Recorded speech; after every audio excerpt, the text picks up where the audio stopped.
అంతేకాదు, ఇంకో ఫెసిలిటీ ఉంది, శ్మశానానికి దగ్గరగా ఉంటుంది.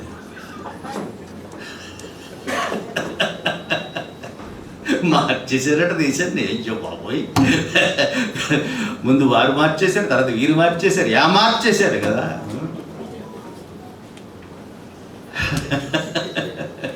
సో ఊరు వెలుపల ఎందుకున్నారు అంటే,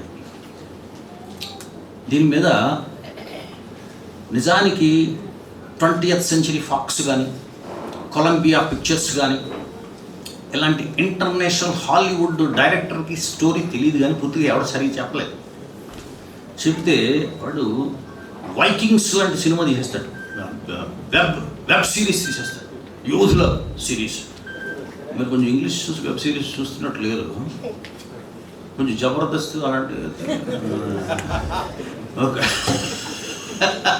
వీళ్ళు కూడా తీయగలరు కూడా. అది ఏంటంటే ఇది ఇప్పటిది కాదు కూడా. ఫస్ట్ ఏంటంటే ఊరు వెలుపులు ఎందుకున్నారు, ఊరు వెలుపులు ఉన్నవాళ్ళు అస్పృశ్యులు ఎందుకంటే, రెండు ఒకటి కాదు. ఊరు వెలుపులు ఉన్నవాళ్ళు అస్పృశ్యులు అవ్వడానికి వీల్లేదు. ఊరు వెలుపులు ఎందుకు ఉంటారు, ఏ దేశంలోనైనా ఉండే అవకాశం ఉంది. వ్యవసాయ సమాజానికి ముందు, వ్యవసాయ సమాజం ఏర్పడుతుంటా వేట సమాజం జరిగేటప్పుడు అందరూ ట్రైబ్సే కదా. మనం ఏదో పెద్ద ఎక్కడో దిగొచ్చినట్టు వారు ట్రైబ్ అంట, మన నువ్వెవరు అందరూ ట్రైబ్స్ రా బాబు, వెనక్కి వెళ్తే అందరూ ట్రైబ్సే. ట్రైబ్ కానివాడు కొత్త కథలు చెప్తారా, అందరూ ట్రైబ్సే. సో అప్పుడు ట్రైబ్స్ ఉంటాయి, తెగలు ఉంటాయి, వేటాడే తెగ. వేటాడుతూ కొన్ని చోట్ల వ్యవసాయం కూడా చేస్తాయి. వ్యవసాయం చేస్తున్నవి ఏం చేస్తాయంటే ఒక చోట స్థిరపడిపోతుంది, అప్పుడు గ్రామం ఏర్పడుతుంది, స్థిర సమాజం ఏర్పడుతుంది. Sociology it's nothing but sociology. ఇప్పుడు స్థిర సమాజం ఏర్పడిన తర్వాత వాళ్ళకి ఇంకా ఈ వ్యవసాయం ఏంటంటే తెలియదు, ఫుల్ కత్తులు కట్టాలతో వేటాడుకుంటూ తిరుగుతుంటారు. అప్పుడు ఏం చేస్తారు వేటాడేవాళ్ళు, ఇక్కడ అన్ని శుభ్రంగా వ్యవసాయం చేసి ధాన్యం పెట్టుకుని పళ్ళు పెట్టుకుని అన్ని రెడీగా ఉంటారు. ఆ టక్మని వస్తాడు, జంతువులు వేటాడి వీడిని కొట్టేసి పట్టుకుపోతాడు. అదంతే ఆటవిక నీతి. అంటే సెటిల్డ్ ట్రైబ్స్, అన్సెటిల్డ్ ట్రైబ్స్. అప్పుడు సెటిల్డ్ ట్రైబ్స్ పెరుగుతూ ఉంటాయి, వాటికి రక్షణ కావాలి. అప్పుడు వేటాడే ట్రైబ్స్ని బాబు మిమ్మల్ని తనక్కడకు మంచి వాళ్ళు ఉంటారు రక్షకులు. మీరు పని కట్టుకుని అలా ఆ జంతువులు ఈ జంతువులు వేటాడు తిరగక్కర్లేదు. మీరు చూస్తే యోధుల్లో ఉన్నారు, వారియర్స్లో ఉన్నారు. మా ఊరికి రక్షణగా ఉన్నాడు బాబు, ప్రొటెక్టర్స్. ప్రతి ఊరు వెలుపల కాపలా పెట్టుకున్నారు. దేశానికి సైన్యం కాపలా ఎలా ఉంటుంది కదా.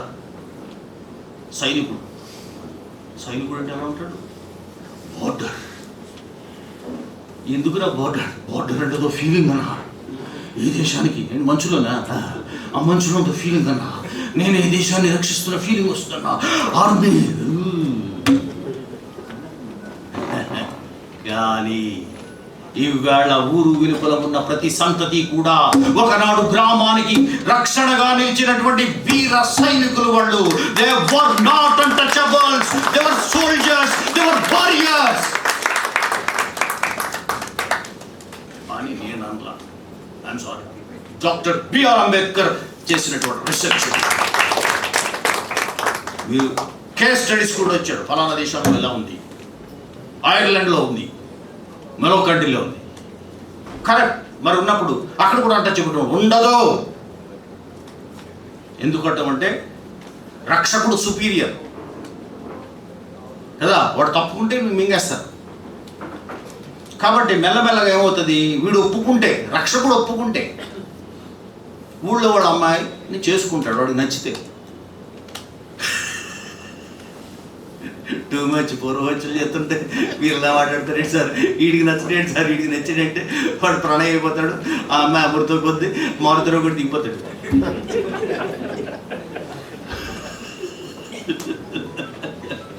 But that was the history.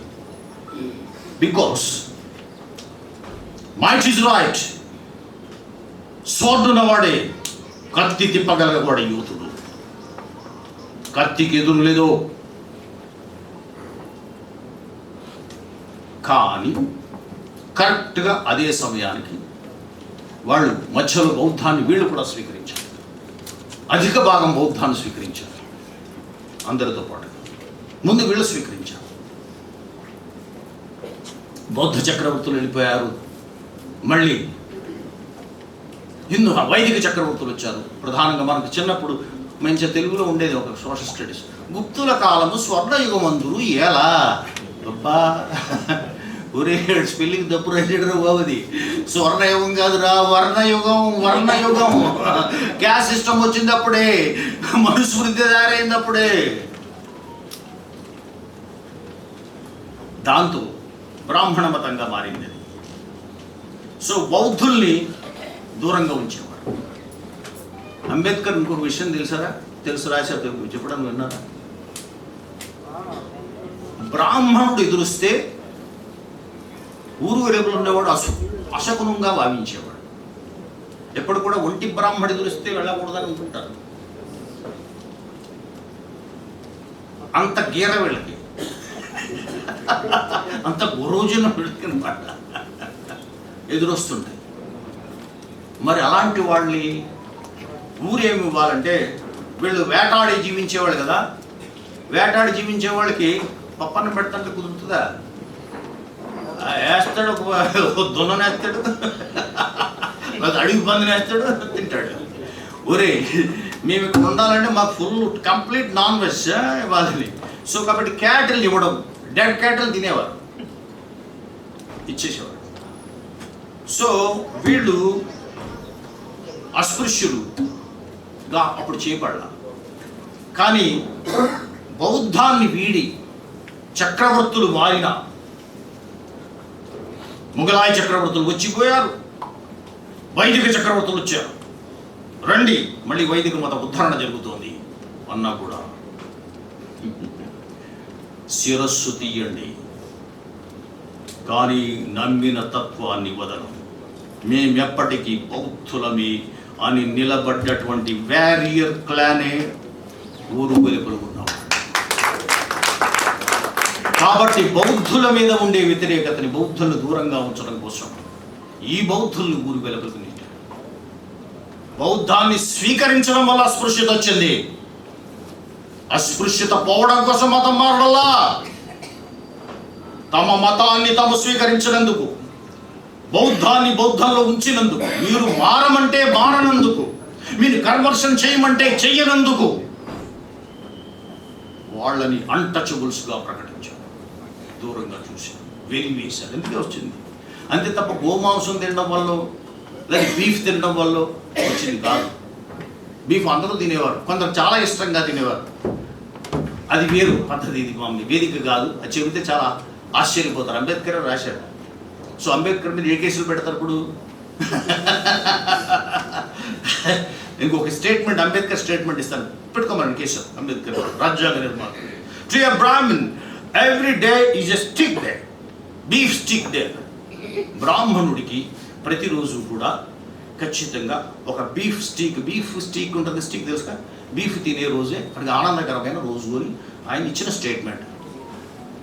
ఇది నేను కాదు, అంబేద్కర్ రాసింది. If you want to file a case against the architect of this constitution, you are welcome. Right? మాట్లాడితే కేసు పెడతారా, జైలు పెడతారా? ఎక్కువ మంది ఇన్ని కోట్లు ఉన్న వాళ్ళు ఒక్కసారి ఆలోచించరు. నిద్రలో ఉన్నారు మా వాళ్ళు కదా. సో బీబీ పథకం పెట్టారు కదా మీరు, ఆ పథకాన్ని ఫుల్గా ఎంజాయ్ చేస్తున్నారు. అంటే మీరు బిర్యానీ పథకం పెట్టారు కదా, తిరిగి ఫుల్ మత్తులో ఉన్నారు. చివరికి అంబేద్కర్ దగ్గరకు వచ్చిన ఎవరు వస్తున్నారు. మనోడు గణపతి నవరాత్రులకే దీనికి తేడా వెళ్ళాడు. అన్న జయ భీమ అంబేద్కర్ అన్నాడు. బాబు ఊరి నాయను ఆరాధన. సో ఇప్పుడు చెప్పండి, సో కాబట్టి మీకు ప్రొటెక్షన్ ఇచ్చిన ఆనాటి బౌద్ధులు, అంటే మీరు ఏ మతం తీసుకోకుండా ఉంటే మీరు ఎవరన్నమాట, మీకు చాయిస్ లేదు. మీరు ఏ మతం తీసుకోకుండా ఉంటే మీరు ఎవరు? అస్పృశ్యులు. Suppose if you are a scheduled caste person, if you don't belong to any other caste, any other religion, by default you are a Buddhist. By default you are a Buddhist. కానీ ఊరు వెలుపులకి, so ఊరు వెలుపులకేమో బౌద్ధులు, దేశం వెలుపులకి బౌద్ధ ప్రవక్తలు వెళ్ళిపోయారు. అందుకే 1,00,000 పైగా జనంతో ఆయన బౌద్ధాన్ని స్వీకరించడానికి తన ఆరోగ్యం క్షీణిస్తున్నటువంటి సమయంలో కూడా ఇది అందరూ అడిగారు, నీకు ముక్తి లేదు, మార్గం లేదు. బుద్ధుడు మోక్షదాత కాదు, మార్గదాత. మార్గాన్ని చూపించేవాడు. గర్వపడరా, దేశంలో అణువణువు నీదని గర్వపడరా. ఎందుకోసం అంటే బుద్ధుడు నడయాడిన భూమి ఇది, బౌద్ధ భిక్షుడు నడయాడిన భూమి ఇది. Take pride in that. ఈ దేశం నాది అని గర్వపడండి. ఎవరు గర్వపడాలి? నిజానికి దేశభక్తిని కాపాడాలి అంటే దేశమంతటా విస్తరించుతున్న వాళ్ళు కావాలి. దేశమంతా విస్తరించి ఉన్నవాళ్ళు ఊరు వెలుపల ఉన్నటువంటి వారే. They can only link this country. ఏ దేశ సమగ్రతని కాపాడగలిగేవాళ్ళు. Don't play games with the community. ఎందుకంటే ఆల్రెడీ ఒక ఆయన లేచి ఉన్నాడు, వీలునామా రాశాడు, మావాడు నిద్రలో ఉన్నాడు, చదువుకుంటే జాగ్రత్తగా, ఇది దేశం నాది లేస్తాడు అస్పృశ్యుడు, డేంజరస్. అస్పృశ్యుడు లేస్తే కులం వెలివేసిన, వర్ణాలతో వెలివేసిన ఇతరులు, కుల బాధితులు, ఓబీసీలు లేవరు. సో ఇప్పుడు మనకి అంబేద్కర్ చెబితే ఆయన చెప్పాడు, వెళ్ళిపోయాడు. కానీ అనుకోకుండా ఎక్కువ మంది అస్పృశ్యులు, మరి ముఖ్యంగా కోస్తా సీ కోస్ట్లో ఉన్నటువంటి వాళ్ళు, కేరళ, మనకి క్రిస్టియానిటీ వైపు ఆకర్షితులు. ఏం చేస్తారు? అయ్యారు. ఎందుకు అయ్యారు అంటే, నువ్వు వాడికి గుళ్ళోకి రాలేదు, వాడు బోర్డు పెడతాడు, ఏ భేదము లేదు, ముందేదే పెడతాడు, ప్రతి ఒక్కరు ఇందులోకి రావచ్చు అని అంటాడు. వెళ్ళిపోయారు కదా. పైకి వచ్చి అక్కడికి వెళ్ళాక ఆయన, నువ్వెవరంటే, నేను పాస్టర్. మరి మీకు ఏ స్టేటస్ వచ్చేసింది? ప్రీస్ట్ స్టేటస్ వచ్చేసింది. నేను పూజారిని అనగలడా? అనలేడు. స్టాలిన్ చాలా కష్టపడుతున్నాడు అనిపిద్దామని. మరి వెళ్ళడం నేను చూసుకుంటాను, వెళ్ళే లోపలికి అన్న భయం అవుతుందన్నా, నీ మంత్రాలు వచ్చి భయం అవుతుందన్నా అయినా పంపిస్తున్నాడు. ఏదో ఒక రాష్ట్రంలో, జస్ట్ ఒక స్టేట్లో. కానీ ఇక్కడ అన్ని చోట్ల వాళ్ళు దే కుడ్ బికమ్ ప్రీచర్స్.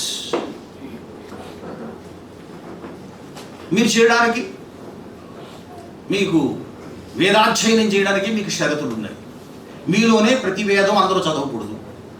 ఒక యజుర్వేదాన్ని కొందరు, శుక్ల యజుర్వేదాన్ని ఉత్తరాది వాడు చదవాలి, కృష్ణ యజుర్వేదాన్ని దక్షిణాది బ్రాహ్మణులు చదవాలి. అంత చక్కగా పెట్టుకున్నారు. మీరు ఇంకా మామూలు వాళ్ళకి ఏమి ఇస్తారు చెప్పండి?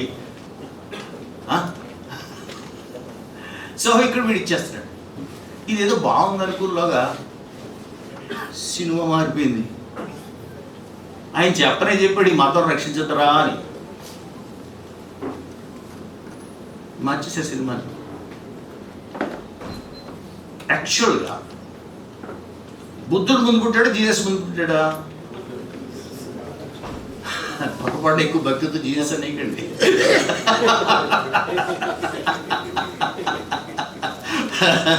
కొన్ని వందల సంవత్సరాల తేడా ఉంది. సో కాబట్టి ఇద్దరు ఒకేలా ఆలోచించారనుకోండి, ఎవరి ప్రభావం ఎవరి మీద పడాలి? జీసస్ ప్రభావం బుద్ధుడి మీద పడాలా, బుద్ధుడి ప్రభావం జీసస్ మీద పడాలా? బుద్ధుడి ప్రభావం జీసస్ కూడా.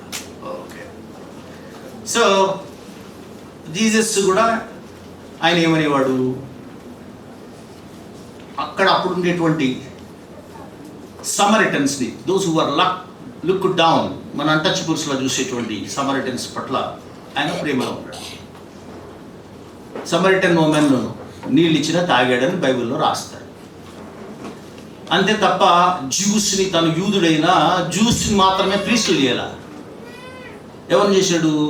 ఓ అడ్రంగండి, ఓ జాలరిని, ఇట్లాంటి వాళ్ళు చేశాడని చెప్తారు బైబిల్. మీరే చెప్తారు కదా. అంటే మీకు అవకాశమైన మీకు మంచిని చేకూర్చేవన్నీ చెప్తారు. మిమ్మల్ని మత్తులో పెట్టేవే చెప్పాలి ఎక్కువ, ఏమి చెప్పకూడదు. ఏం చెప్పాలి? దేవుడు నీకు అన్నీ ఇచ్చాడు, నీకు సంజ్ఞానాన్ని ఇచ్చాడు, నీకు సమృద్ధిగా ఇచ్చాడు, నీకు అన్నీ ఇచ్చాడు. ఈ దేవుడు ఇచ్చిన దేవుడు ఎవరికి ఏమి ఇస్తున్నావు? 10% మీకు చందాపడతానికి పెట్టండి అంటాడు. ఏ వాడికి అదే ప్రధానం.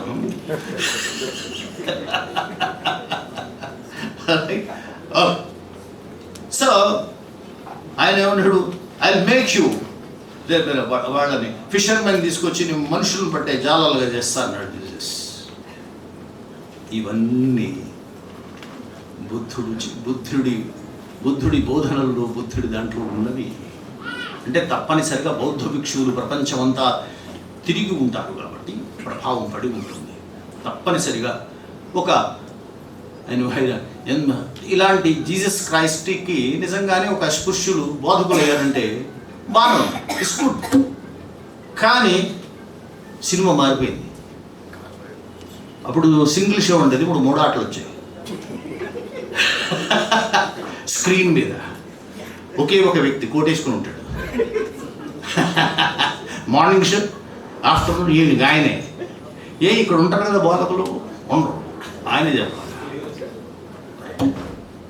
సో ఒకప్పుడు ఈ ఉభయ గోదావరి జిల్లాల్లో కాకుండా మొత్తం తీర ప్రాంతాల్లో, కోస్తా ఆంధ్ర ప్రాంతాల్లో ఎక్కడ చూసినా, గుంటూరు, ప్రకాశం, నెల్లూరు, అన్ని చోట్ల పాస్టర్స్, ప్రీచర్స్ ఎవరుండేవారు? షెడ్యూల్ కాస్ట్ నుంచి వచ్చిన వాళ్ళు, అస్పృశ్యులు ఉండేవారు. ఇప్పుడు చూడండి, కార్పొరేట్ బ్యాచ్ దిగింది. ఈ కార్పొరేట్ పాస్టర్లో షెడ్యూల్ కాస్ట్ కార్పొరేట్ పాస్టర్ కానీ వాడు ఏదో మధ్యాహ్న భోజనం పథకం పెట్టాడని, మనం వేసేది 100, వాడు వేసేది 1000, వాడు పెట్టేది 100 ఖర్చు. దేవుడు ఎలా తగ్గించకండి అని అనిపిస్తుంది మైండ్. సో ఇప్పుడు ఇది రక్షించిందా? ఇప్పుడు ఏమైపోయారు వీళ్ళు? పాత బోధకులు ఏమైపోయారు? ఆ చిన్న పక్కింటోడికే వెళ్ళి ప్రేయర్ చేయగలదు. చిన్న మన దళిత పాస్టర్ వెళ్ళి నీకు పుట్టినరోజు అయిపోయిందండి నిన్న, లేదు అయినా కూడా నీకు దీవెనలు ఇస్తాడండి, ఏదో డబ్బులు ఇస్తాడు. పాపం వీడు వాడి ప్రే చేద్దామండి. అక్కడ కూడా పాస్టర్ ఉంటాడు. నేను పాస్టర్ అయ్యానండి. మీ పాస్టర్ ఎంతవరకు? అంతంతవరకే. మీకు ఎవడన్నా దశంభాగం ఇస్తాడా? ఇవ్వడు. ఏమైపోయారు మీరు? లియో టాల్స్టాయ్ అనే ఒక రచయిత ఉంటాడు. ఆయన ఒకసారి కథ రాశాడు, love is where God is, God is where love is.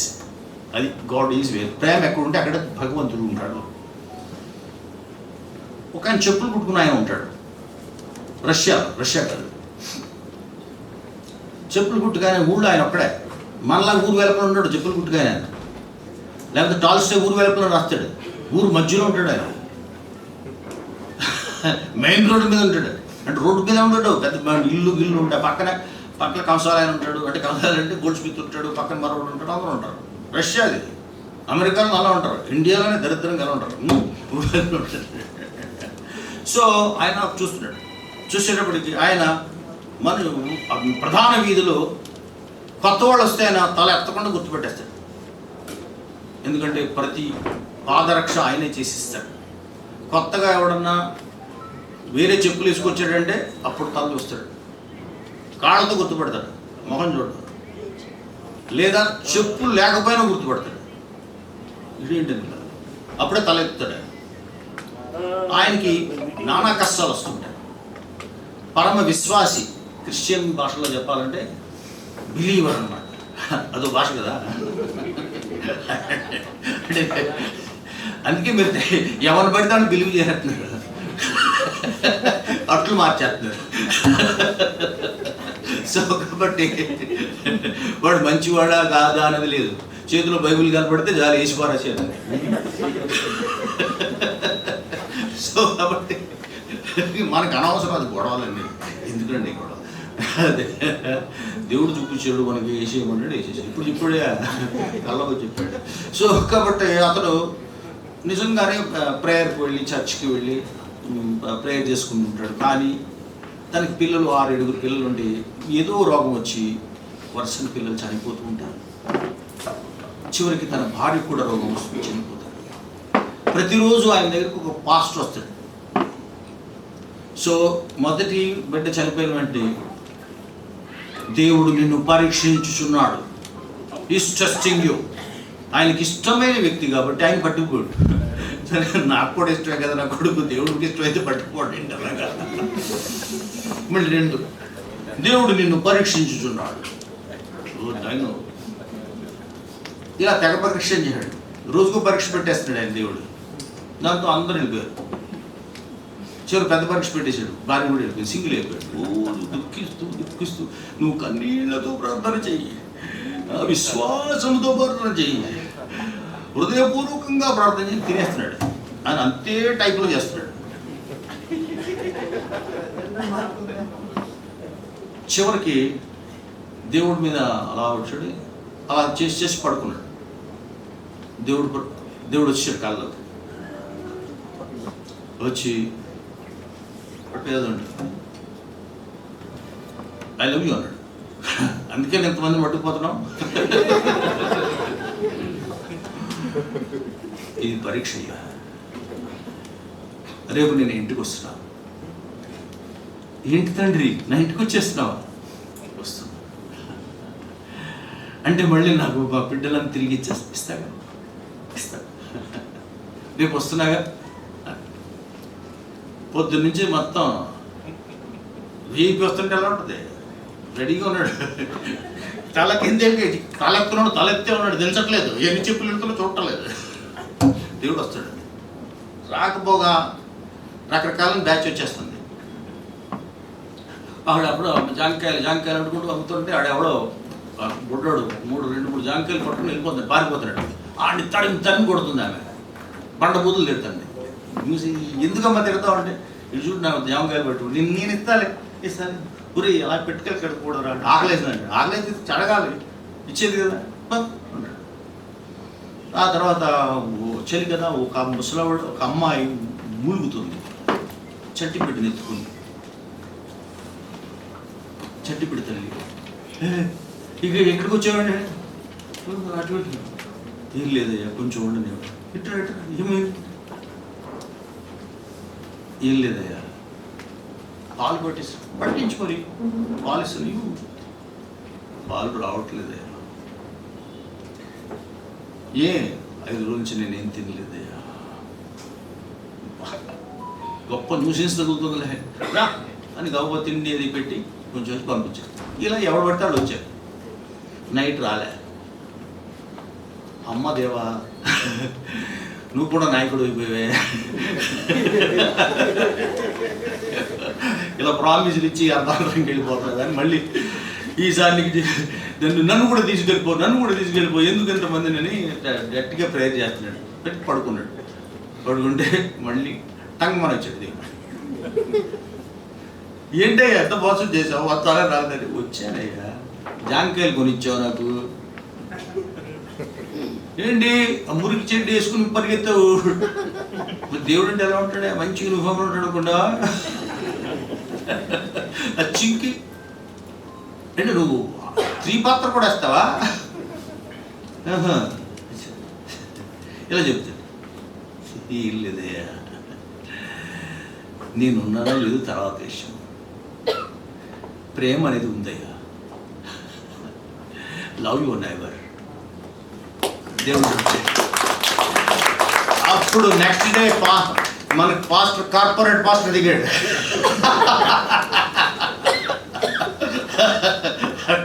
Simon Simon Simon so brother Simon వచ్చింది.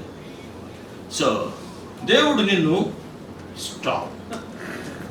స్టాప్ ఈరోజు ఎన్నేళ్ళు నువ్వు చెప్తే నేను విన్నా, ఇప్పుడు నేను చెప్తాను, నువ్వు విను. అరే యు ఆర్ ఇల్లిటరేట్, నువ్వు నిరక్షరాస్యుడు, నాకేం చెప్తావు?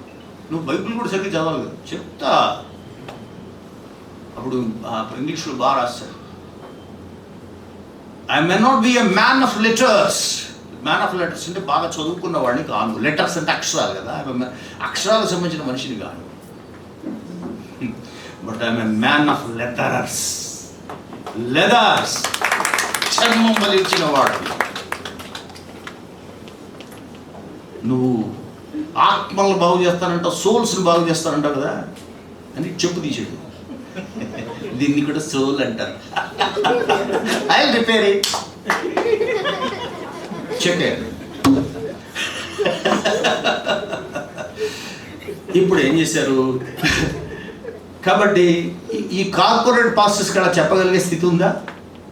ఎవరన్నా చెప్తున్నారు ఇలాగా? ఇప్పుడు పూర్వం ఏం చేసేవారు? హిందూ మతం ఏం చేసింది? వెళ్ళి శ్మశాన వాటికల దగ్గర కదా, కాటి కాపాడులు కదా, బతికుండగా తీర్చుకోలేని కక్ష చచ్చిపోయాక తీర్చుకునేవాడు. భూస్వామి చచ్చిపోయాడు అనుకోండి, అటు తల మీద ఒక్కటి ఇవ్వాలని ఉండేది. అప్పుడు బ్రాహ్మణ కొట్టమంటాడు, శిరస్సు కొట్టరా కపాల మోక్షం వస్తుంది అని కొడతాడు అన్నమాట. అంతకు మించాడు, అంతకు ప్రతీకాలు. ఇప్పుడు వీళ్ళు కార్పొరేట్ పాస్టర్లు ఏం చేస్తున్నారు? చిన్న చిన్న పాస్టర్ని అపాయింట్ చేసుకుంటున్నారు. దళిత్ పాస్టర్ని రిజర్వేషన్స్ ఇస్తున్నారు. వాళ్ళు ఇచ్చి ఏం చేస్తారు? ఫేర్వెల్ పార్టీకి పంపిస్తున్నారు. ఒక విశ్వాసి చనిపోయాడు, పేదవాడు, నేను పెట్టుకొనిస్తాను, నువ్వు వెళ్ళి పాతేసి ప్రార్థన చేసి వచ్చి. ఆ మతం నిన్ను కాటి కాపరం చేసింది, ఈ మతం కాటి కాపరం చేస్తుంది. ఎందుకు?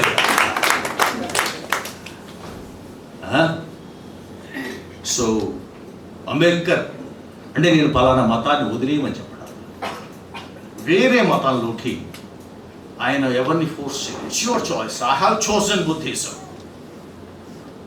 మీరు if you want to be a Sikh, be a sick.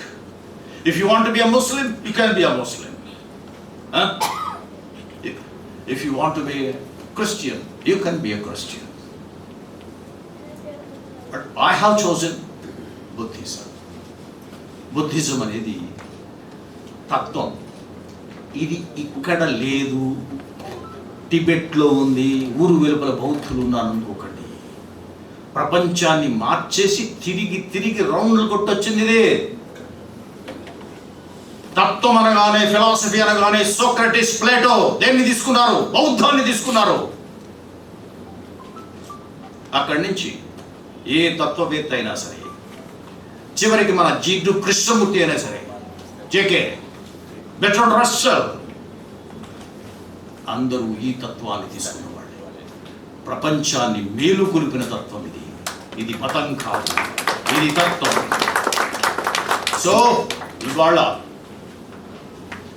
కానీ దేశంలో ఏం జరుగుతుంది? మతం ఒక దశ దాటిన తర్వాత మతం వ్యక్తిగతం అవ్వాలి, పర్సనల్ చాయిస్ అవ్వాలి. నాకు ఇష్టదేవాన్ని నేను కొలుచుకునే శక్తి నాకు ఇష్టం ఉండాలి. ఒకవేళ నేను ఆత్మావేను ఉన్నాయని నేను నమ్మితే, విశ్వసిస్తే ఉన్నాను. మతాన్ని శంకించే లక్షణం వాడికి కూడా స్వేచ్ఛ ఉండాలి. అమెరికాలో దాదాపుగా 30 to 40% అగ్నోస్టిక్ ఉంటారు. అంటే కాసేపు ఉందనుకుంటే కాసేపు లేరనిపిస్తుంది, డౌట్ ఉంటుంది. అప్పుడప్పుడు అందరికి కలుగుతుంటుంది. కలడు నువ్వు వాడు కలడు లేడు అని మనం కూడా అనుకుంటున్నాం. అంటే మనకు ఫేవర్ చేస్తున్నట్టు, లేకపోతే అసలు దేవుడే లేడుగా అంటాం. మనకు నష్టం జరిగింది. మన మూడ్స్ని బట్టి దేవుడిని డిసైడ్ చేస్తుంటాం. కానీ అంబేద్కర్ ఇంత సైంటిఫిక్గా ఆలోచించి బౌద్ధాన్ని ఎందుకు తీసుకున్నాడు? బౌద్ధం మతం కాదు ఆయన దృష్టిలో. తత్వానికి మించింది. It is a social gospel.